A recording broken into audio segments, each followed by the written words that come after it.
Up until a month ago, I had the honor of being part of President Biden's Presidential Advisory Board. And this was a group of 24 representatives of the private sector. We met every month, every 2 months with the White House, particularly with the members of the National Economic Council and President Biden, to give advice as to how the United States could create better incentives for foreign direct investment to flow in the United States and for us to improve our exports. And I say that because I want to share a story from one of the members of the advisory board. This is a guy who is the CEO of a very regional bank in what is called the agricultural beltway near the Mississippi River, and it has a huge concentration of companies that export fruits. When he became CEO, he sent a sales force out and he told them that they had to increase their loan portfolio, give more money to the farmers, help them get better loans, and for them to increase their output.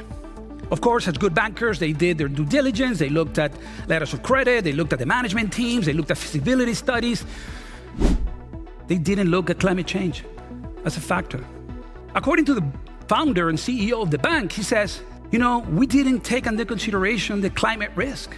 And that year, because of an excessive use of fertilizers, there was a pandemic. Has anyone here heard about the pandemic with the bees? They're dying in some parts of the world.